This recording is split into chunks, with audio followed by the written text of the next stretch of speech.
Jadi Abu Lahab walaupun namanya disebut di dalam Al-Quran, itu tidak menunjukkan dia adalah orang yang mulia. Dia adalah orang yang hina. Sesuai yang disebutkan di dalam Al-Quran, celakalah untuk Abu Lahab.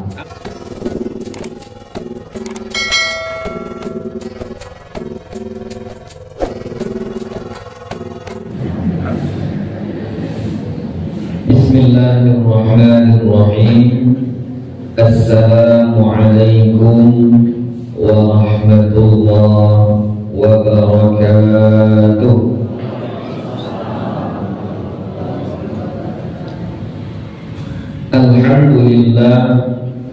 Alhamdulillahi rabbil alamin.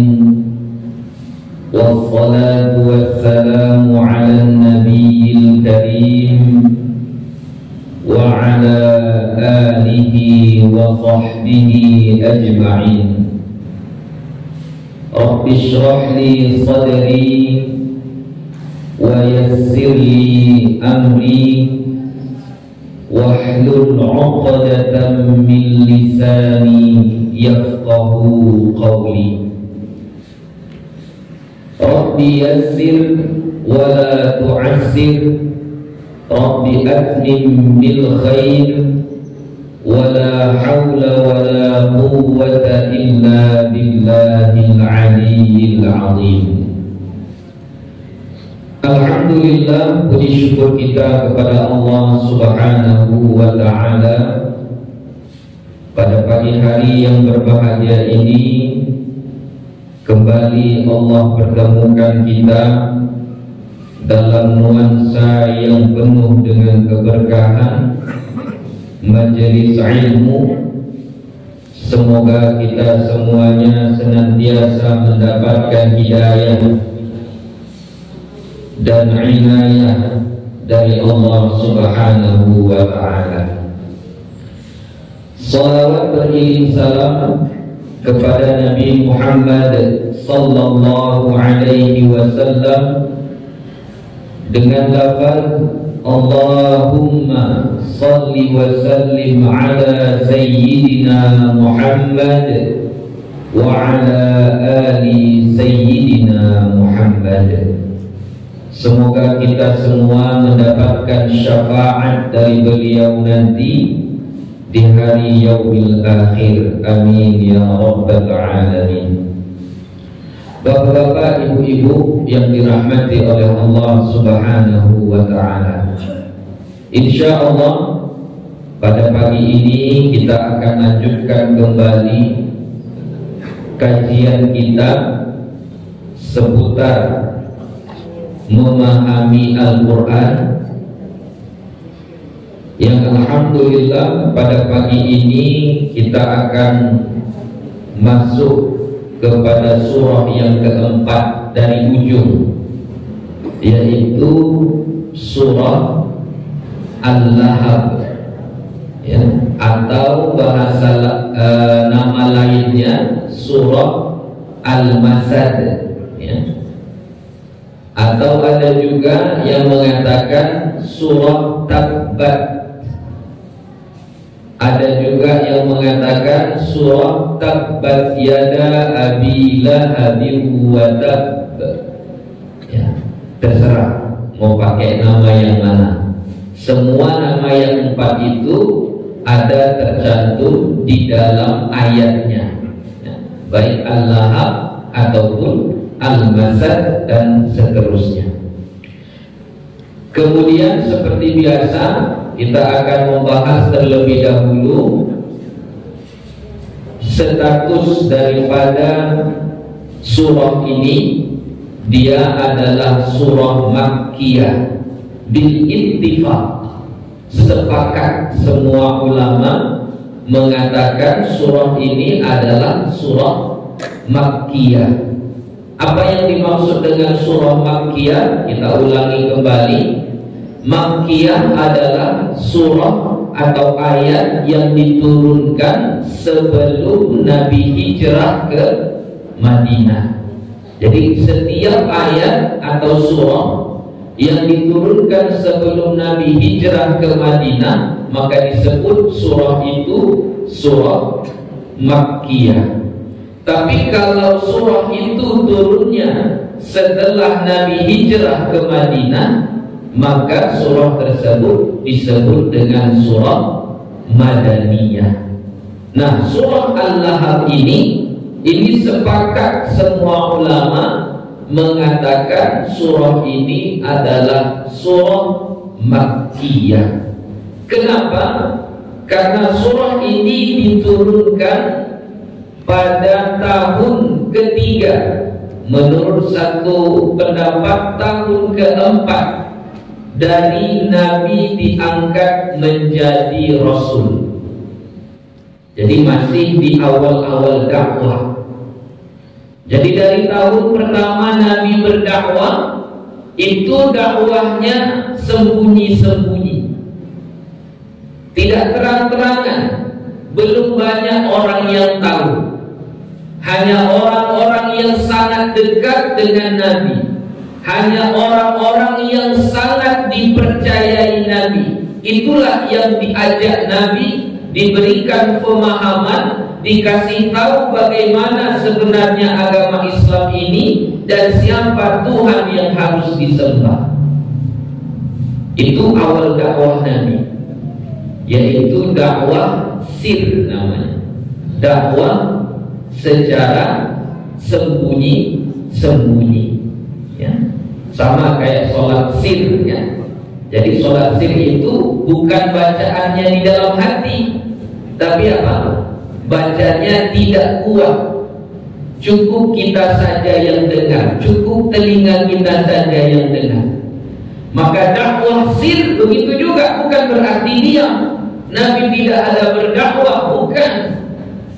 Nabi tetap berdakwah, tapi hanya kepada orang-orang yang dia percaya, hanya orang-orang yang sangat dekat dengannya. Itulah yang disebut dengan dakwah sir, dakwah yang sembunyi-sembunyi. Setelah 3 tahun atau masuk awal-awal tahun keempat, maka mulailah turun perintah untuk dakwah secara terang-terangan. Dari inilah awalnya. Jadi Nabi kumpulkan penduduk kota Makkah, dikumpulkanlah penduduk kota Makkah. Nabi naik ke satu bukit, yaitu Bukit Safa. Bukit Safa itu dekat dengan Ka'bah, ya, dekat dengan Ka'bah. Safa, Marwah, sebelah sananya Ka'bah. Ya, memang di area itu. Dikumpulkanlah penduduk kota Makkah, lalu naik Nabi ke atas Bukit Safa. Lalu Nabi mengatakan, wahai kaumku, sekiranya aku katakan kepada kalian bahwa di balik bukit ini ada musuh yang akan menghancurkan kita, yang akan menyerang kita, apakah kalian percaya akan perkataanku? Tuh, ini metode dakwah, metode dakwah. Jadi Nabi tidak langsung menyampaikan tujuannya, tapi ditengok dulu bagaimana respon, bagaimana hati orang yang mendengarkan dakwahnya ini. Jadi apa kata orang Makkah ketika itu? Oh, kami percaya. Di dalam riwayat yang mengatakan, kami tidak pernah mendengar engkau berdusta. Kenapa? Karena dulu Nabi itu julukannya apa? Al-Amin, orang yang sangat amanah, terpercaya, gak pernah bohong, selalu jujur. Maka kata orang-orang Makkah ketika itu, kalau kamu bilang ada musuh di balik bukit ini, kami percaya, kami akan percaya kepadamu. Maka karena melihat respon yang positif seperti itu, lalu Nabi mengatakan, fa inni nadhirul lakum, maka saya sekarang adalah seorang nabi dan rasul yang menyampaikan perintah kepadamu, memberitahu kabar yang buruk bagi orang yang maksiat, yang tidak mau menyembah Allah, bagaimana nanti azabnya di hari akhir. Mulailah masuk dakwahnya. Ketika Nabi menyampaikan dakwahnya tersebut, ada satu orang ngomong. Dia bilang apa? Tabban laka. Ini tabban laka itu kalau bahasa kami di Lugo Ijo, di Rau, itu bahasa Cecaruy. Ada yang tahu Cecaruy? Apa bahasa awak itu? Itu juga, Cecaruy juga. Ya, Cecaruy juga. Bahasa Nenggelo lah. Bahasa Nenggelo, bahasa Cecaruy. Jadi, Lailah menyawai tabban laka. Alihada jama'tana. Karena ini kamu mengumpulkan kami, karena ingin menyampaikan kamu adalah Rasul utusan Allah, karena itu kamu mengumpulkan kami. Oh, matilah mana kesoboy. Dikira itulah. Itu arti tabban laka. Karena dia mengatakan itu, langsung turun ayat. Inilah surah yang diturunkan, surah Al-Masad. Jadi ini termasuk asbabun nuzulnya, dikutip dari kitab Sahih Bukhari dan Sahih Muslim dengan riwayat yang sedikit berbeda. Jadi sebab turunnya surah ini karena ketika Nabi dakwah di Bukit Safa tadi, pertama kali dakwah secara terang-terangan, ada satu orang yang mengatakan seperti itu. Maka turunlah ayat ini. Siapa orangnya? Langsung disebut di dalam ayatnya. Ya, siapa itu? Abu Lahab. Ya, Abu Lahab itu siapa Nabi? Pamannya. Abu Lahab itu paman kontak, paman kandung, ya, abang adik dengan yang mengasuh membesarkan Nabi. Siapa? Abu Thalib. Itu Abu adik. Ya, orang tua mereka sama, Abdul Muthalib. Ya, sama, paman Nabi kontak, paman Nabi kontak. Jadi walaupun Abu Lahab ini termasuk orang yang paling bahagia ketika lahirnya Nabi, sangat bahagia, sangat bahagia. Bahkan dia punya seorang budak, ada budak dia perempuan, hamba yang punya si Abu Lahab ini. Itulah yang menjadi ibu susu Nabi yang pertama. Hambanya milik si Abu Lahab. Semasa Aminah mengandung dan detik-detik mau melahirkan itu, Abu Lahab menyuruh budaknya ini untuk menjaga Aminah, jaga dia, rawat dia sampai lahir. Pergi dia ini menjumpai tuannya. Abu Lahab menceritakan bahwasannya keponakanmu sudah lahir, laki-laki orangnya. Karena gembiranya dia merdekakanlah si budak tadi. Karena gembiranya dia, sangat sayang dia. Apalagi ketika Nabi kita dulu mendapat gelar Al-Amin, oh dia sangat bangga, itu keponakan saya, sangat bangga.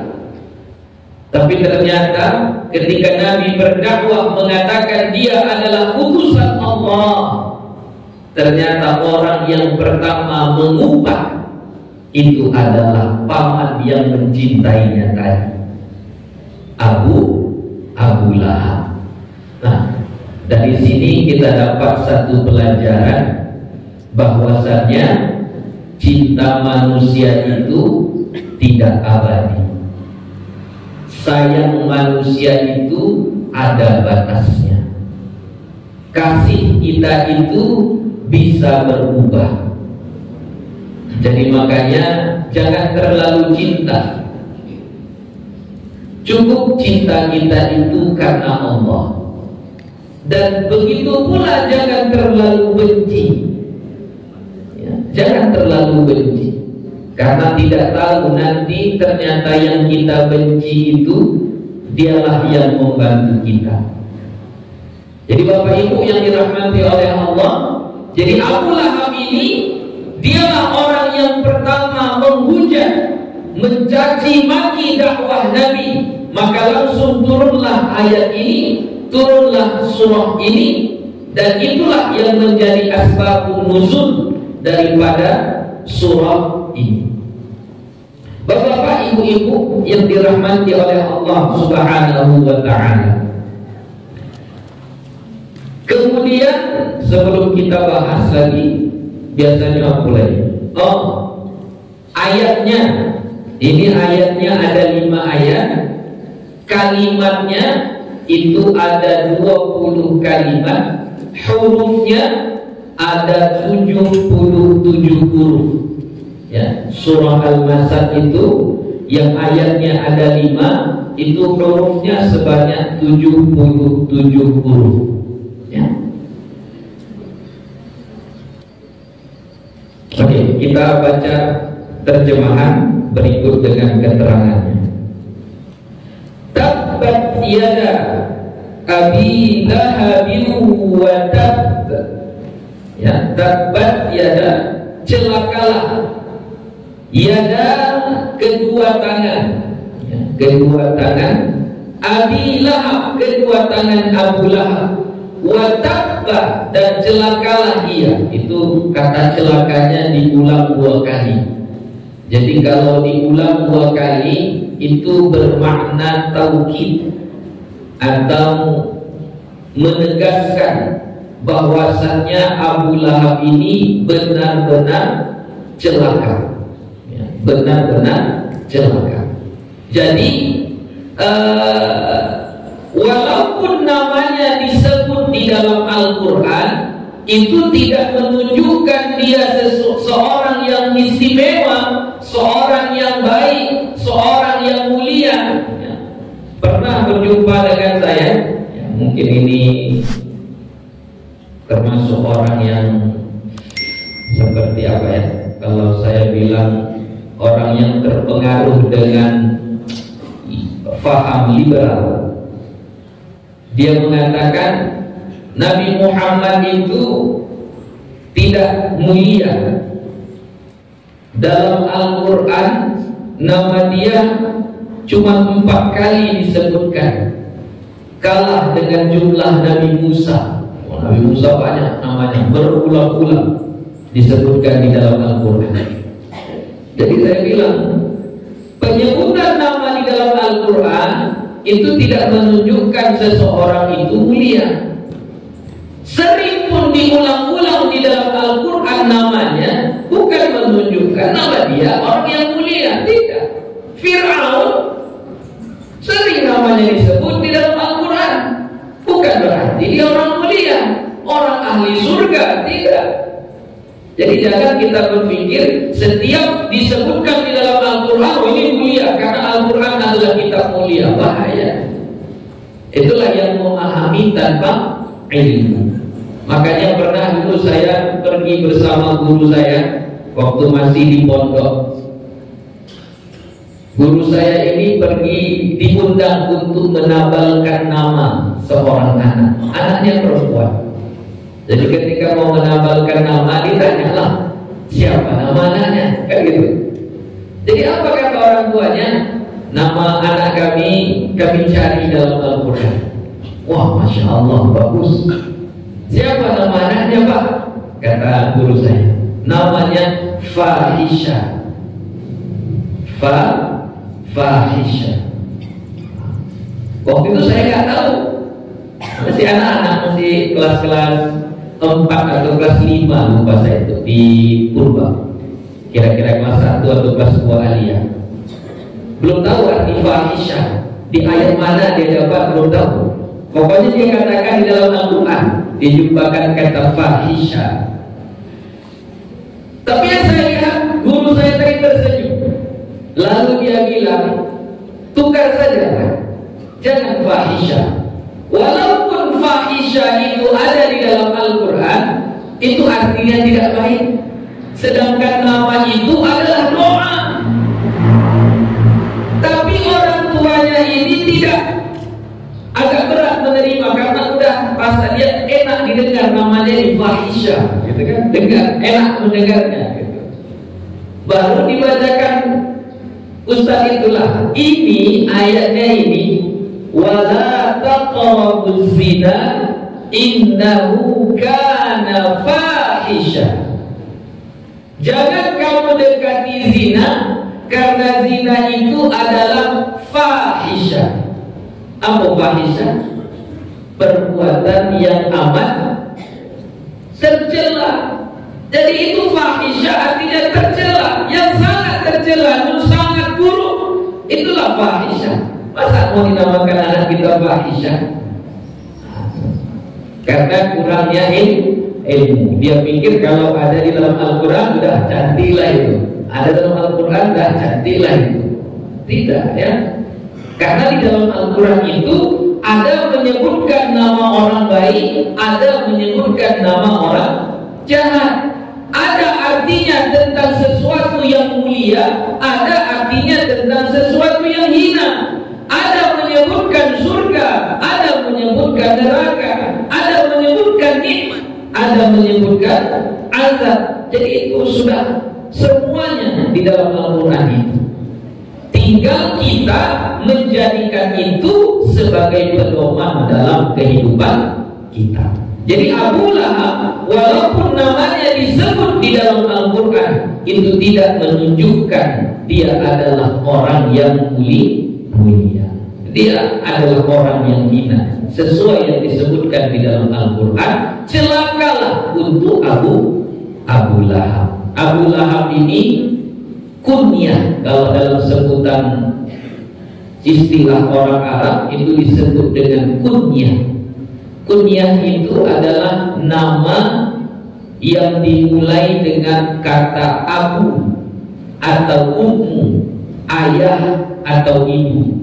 Kalau misal kita punya anak namanya Fatimah, dibilanglah, oh ayah Fatimah. Ayah Fatimah itu disebut dengan kunyah. Nah, Abu Lahab ini itu juga kunyah. Nama asli dia adalah Abdul Uzza. Siapa namanya? Abdul Uzza. Uzza itu salah satu nama patung yang disembah oleh orang-orang jahiliyah. Lata, Uzza, Mana. Ya, ada beberapa patung. Salah satu nama patungnya itu Al-Uzza. Jadi nama Abu Lahab itu nama aslinya adalah Abdul Uzza, ya, Abdul Uzza, hambanya si Uzza tadi. Nah, dijuluki dia dengan Abu Lahab, kunyahnya Abu Lahab, bukan berarti anak dia namanya Lahab, bukan. Ya. Jadi tidak selamanya orang Arab itu membuat kunyah karena dia punya anak yang namanya itu, tidak. Contoh, Aisyah radhiyallahu anha, kunyah dia adalah Ummu Abdillah, emaknya Abdullah. Itu kunyahnya istri Nabi Aisyah. Nabi yang memberi kunyah, namanya Ummu Abdillah. Apakah Aisyah punya anak bernama Abdullah? Enggak, tidak. Tapi diberi kunyah oleh Nabi dengan Ummu Abdillah. Imam An-Nawawi, salah seorang ulama besar di kalangan mazhab Syafi'i, ya, itu kunyah dia adalah Abu Zakaria. Apakah Zakaria itu anaknya Imam Nawawi? Oh enggak. Imam Nawawi meninggal dalam keadaan belum menikah. Beliau meninggal dunia dalam status masih lajang, belum menikah. Jadi Zakaria itu anak siapa? Itu kunyah saja. Jadi makanya sebahagian ulama mengatakan kunyah itu termasuk salah satu dari yang disunnahkan. Makanya sebanyak ulama-ulama kita itu dia selalu punya kunyah. walaupun belum menikah. Ya. Dulu semasa kami di Sudan, itu kawan-kawan kita macam-macam lah mereka buat kunyahnya. Ada satu yang menggelitik hati saya. Jadi dia bilang kunyah saya Abu Lihya. Lihya, oh anakmu Lihya, oh bukan. Lihya itu artinya jenggot. Karena dia punya jenggot yang tebal, jadi dia pengennya dikunyahi Abu Lihya, bapaknya jenggot. Boleh, gak apa-apa ya, boleh. Nah, jadi Abu Lahab ini adalah kunyah, nama aslinya Abdul Uzza, ya, Abdul Uzza. Sebenarnya kita di kampung secara tidak langsung sudah punya kunyah, ya kan Bu ya? Dipanggil nama ibu kalau di kampung, enggak kan? Emaknya si fulan, ayahnya si fulan, gitu, pasti dipanggil seperti itu. Nah, itu sudah disebut dengan kunyah. Tidak mesti harus pakai bahasa Arab, harus abu ini, ummu ini, enggak mesti. Nah, pakai bahasa kita saja pun sudah boleh. Ma aghna anhu maluhu wa ma kasab. Tidak bermanfaat, tidak berguna baginya hartanya dan apa-apa yang dia usahakan, karena sudah mendapat status tabat, celaka. Itu tandanya masuk neraka. Jadi harta yang dia kumpulkan itu gak berguna lagi. Semua usaha yang dia upayakan tidak akan menyelamatkan dia nanti akhirat. Ya. Jadi makanya kita di dunia ini, selama kita belum mendapatkan status pasti masuk neraka, belum dapat status pasti masuk neraka. Kalau Abu Lahab kan ada apa nih? Jadi kalau sudah disebutkan tabat, itu sudah pasti masuk neraka. Kita yang belum dapat status pasti masuk neraka, tetaplah kita beribadah sedaya mampu kita. Kemudian usahakan ada planning B, ada rencana cadangan. Mana tahu ibadah kita enggak cukup untuk membeli tiket masuk surga. Setidaknya kita punya planning cadangan, punya rencana B. Apa contoh rencana B? Dari harta kita. Bagaimana caranya? Yaitu dengan membuatnya kekal walaupun kita sudah meninggal dunia, yaitu dengan berwakaf. Wakafkan harta kita.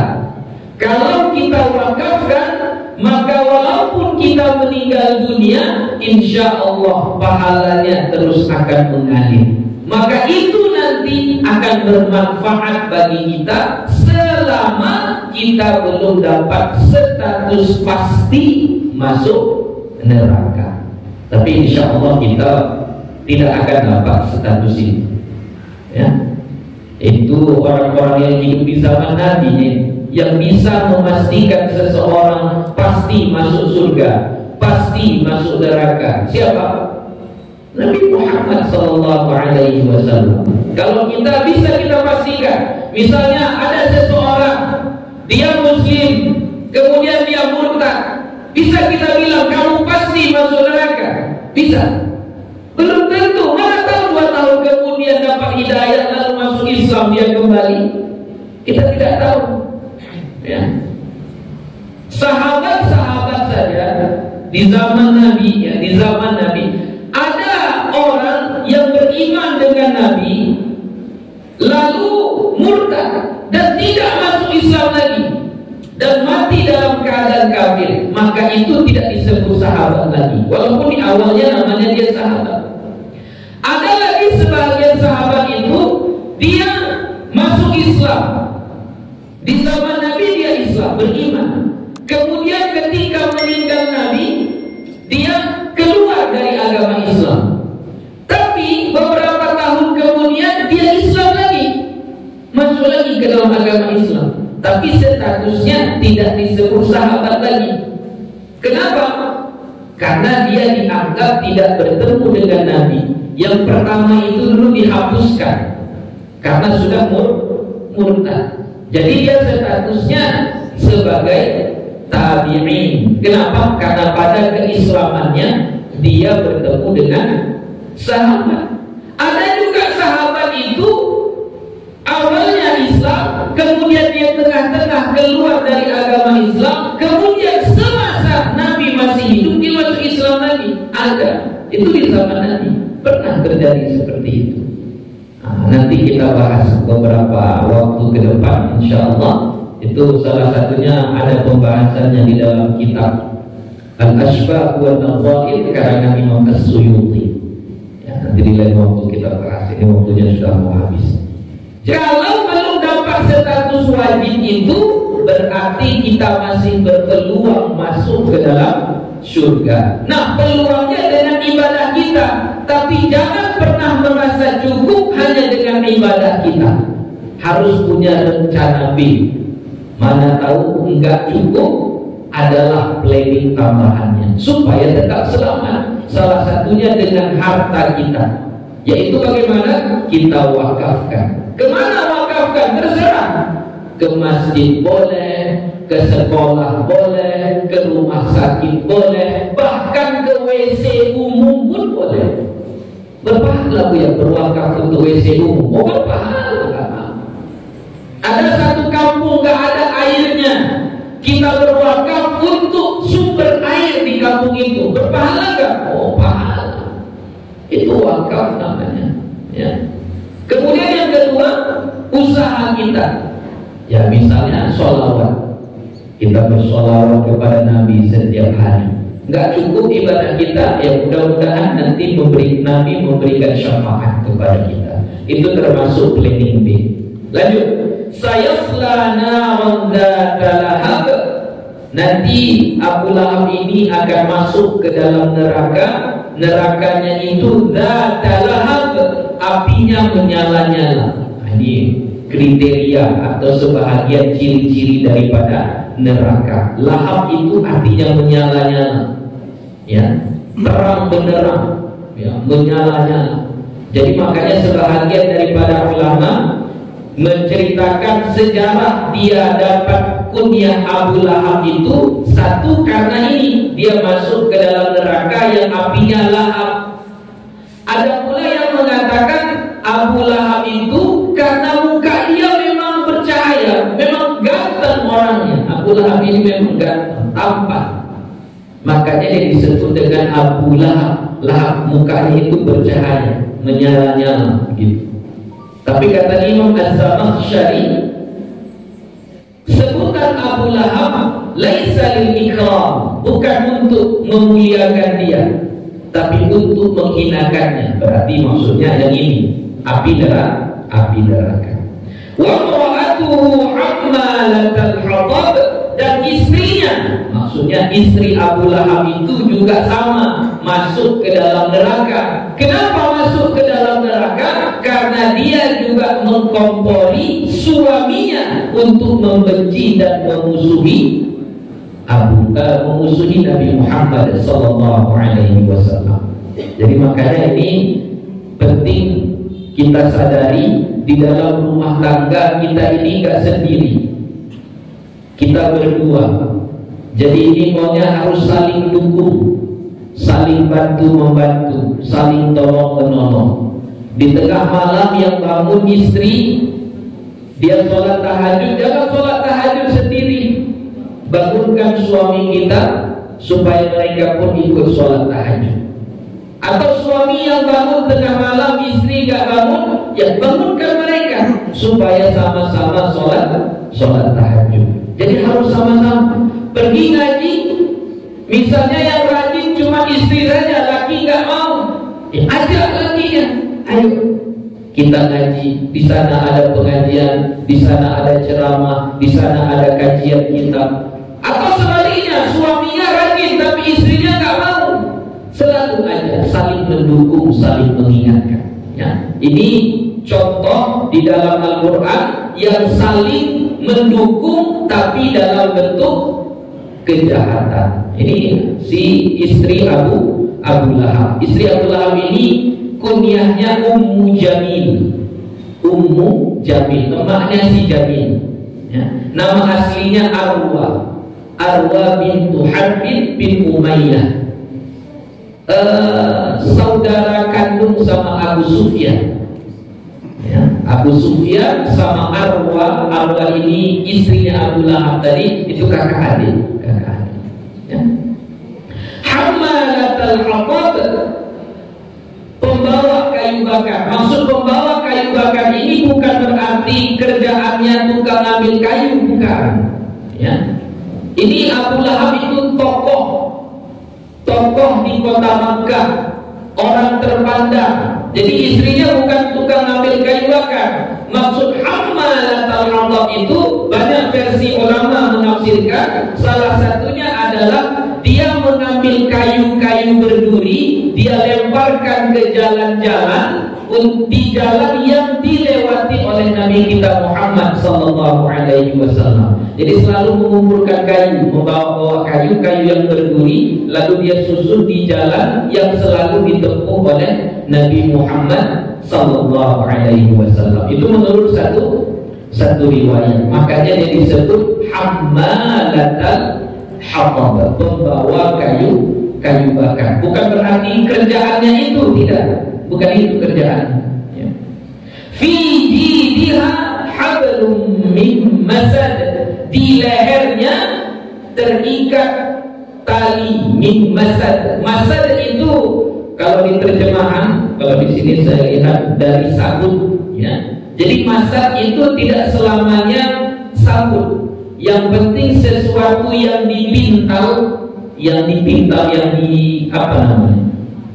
Yang digulung-gulung, yang dijalin-jalin, itu dalam bahasa Arabnya disebut masad, itu namanya. Ya, jadi apakah dari sabut kelapa atau sabut? Enggak, ya, bukan seperti itu.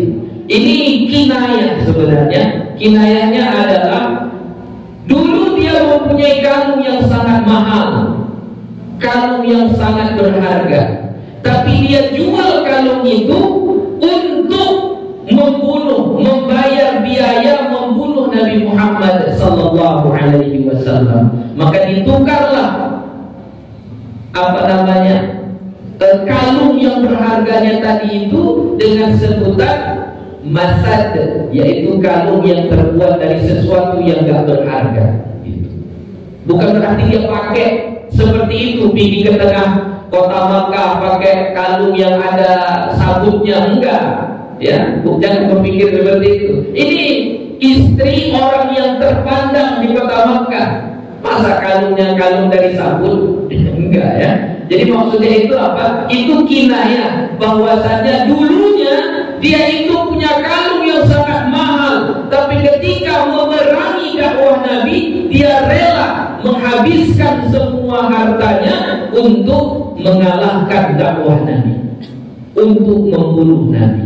Makanya mereka berdua ini dua-duanya masuk neraka. Suami dan istri masuk neraka. Jadi itu saja pembahasan singkat daripada surah Al-Masad ini. Semoga bermanfaat. Sedikit kesimpulan. Pertama, kita dalam berumah tangga harus saling mendukung, harus saling membantu, saling mengingatkan dalam kebaikan. Ya, kalau kita masuk surga, maunya pasangan kita pun masuk surga. Kalau salah satu pasangan kita masuk neraka, maunya kita bisa menarik dia, bisa menolong dia untuk kita bawa ke dalam surga. Kemudian usahakanlah dalam ibadah kita itu ada rencana B, rencana cadangan, untuk supaya kalau gak cukup ibadah kita masih bisa punya harapan untuk masuk surga dengan mempersiapkan wakaf kita dengan sebanyak-banyaknya atau pahala yang bisa selalu mengalir. Dan yang terakhir, setiap ada kebaikan selalulah mendukung. Jangan kita mengolok-olokkan, jangan kita menjelek-jelekan seperti yang dibuat oleh si Abu Lahab. Ketika Nabi menyampaikan dakwah yang baik, langsung ketika itu dia juga memberikan celaan kepada Nabi kita Muhammad sallallahu alaihi wasallam. Jangan sampai kita seperti itu. Walaupun hal itu masih tabu di kampung kita, masih jarang di kampung kita seperti itu, tapi kalau itu hal kebaikan, maka kita harus mendukung. Kita harus mendukungnya. Begitu saja. Terima kasih. Mohon maaf atas segala kekurangan. Telah lewat waktu. Lewat waktunya. Ini setelah ini masih ada beberapa rangkaian acara. Jadi kita tutup sampai di sini saja. Wabillahi taufiq wal hidayah. Wassalamualaikum warahmatullahi wabarakatuh.